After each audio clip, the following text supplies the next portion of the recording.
ఉదయగిరి ఈ పేరులోనే ఎంతో ఆకర్షణ ఉంది కదా. దీనికి రకరకాల పేర్లు ఉన్నాయి. ప్రతి పేరు వెనుక ఒక కథ, ఒక గొప్ప చరిత్ర దాగి ఉంది. ఈరోజు మనం ఆ అద్భుతమైన కోట రహస్యాలను ఛేదించడానికి ఒక ప్రయాణం చేద్దాం. ఒక్కసారి ఆలోచించండి.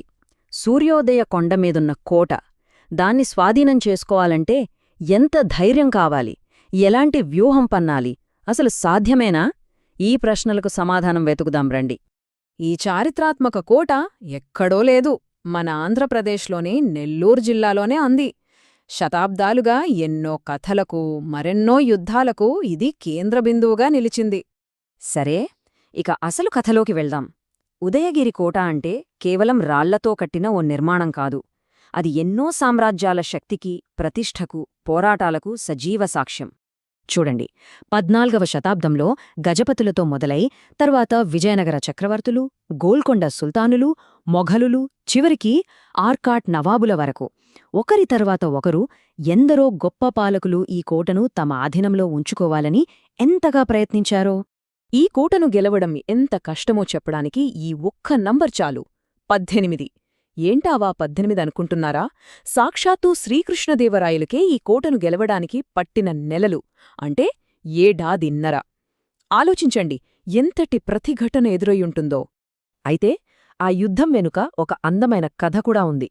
ఆ సుదీర్ఘ ముట్టడి తర్వాత కోటలో ఒక బాలకృష్ణుడి విగ్రహం దొరికిందట.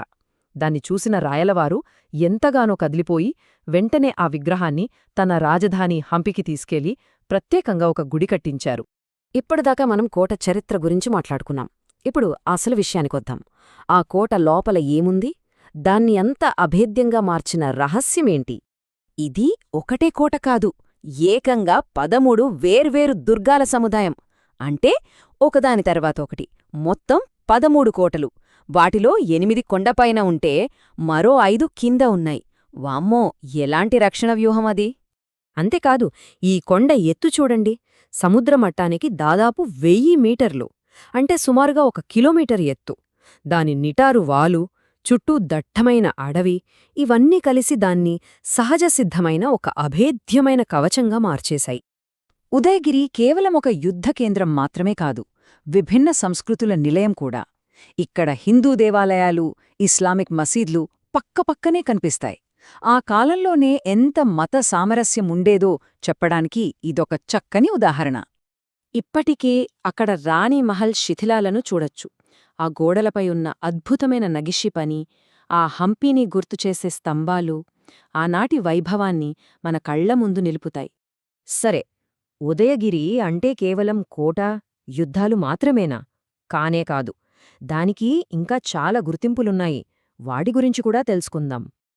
ఈ కొండకు ఇంకో ప్రత్యేకమైన పేరు కూడా ఉంది: సంజీవని కొండ. ఎందుకంటే ఇక్కడ ఎన్నో రకాల అరుదైన, అమూల్యమైన ఔషధ మొక్కలు లభిస్తాయట. అందుకే ఆ పేరు. స్థానికంగా ఈ ఊరిని సరదాగా నవాబీ అడ్డా అని కూడా అంటారు. ఎందుకంటే ఆర్కాట్ నవాబుల కాలం నుండి ఇక్కడ ముస్లిం జనాభా పెరిగింది. ఆ సాంస్కృతిక వారసత్వం ఈ రోజుకీ ఆ పేరులో బ్రతికే ఉంది. చరిత్ర మాత్రమే కాదు, ఉదయగిరి తన చేతివృత్తులకు కూడా చాలా ఫేమస్. ముఖ్యంగా ఇక్కడ తయారుచేసే చెక్క సామాన్లు, కత్తులు చాలా ప్రఖ్యాతిగాంచాయి. ఎంతగా అంటే ఒక జిల్లా ఒక ఉత్పత్తి పథకం కింద దీనికి ప్రభుత్వ గుర్తింపు కూడా వచ్చింది. ఇక ఈ కథను ముగింపు దశకు తీసుకొద్దాం. ఇంత గొప్ప చరిత్ర ఉన్న ప్రదేశాన్ని సందర్శించాలనుకుంటే ఏం చేయాలి? ఆ వివరాలు చూస్తూ ఈ ప్రయాణాన్ని పూర్తి చేద్దాం. ఒకవేళ మీలో ఎవరైనా ఈ అద్భుతమైన ప్రదేశాన్ని చూడాలనుకుంటే అక్టోబర్ నుండి మార్చి మధ్యలో ప్లాన్ చేసుకోండి. వాతావరణం చాలా బాగుంటుంది. నెల్లూరు నుండి సులభంగా చేరుకోవచ్చు.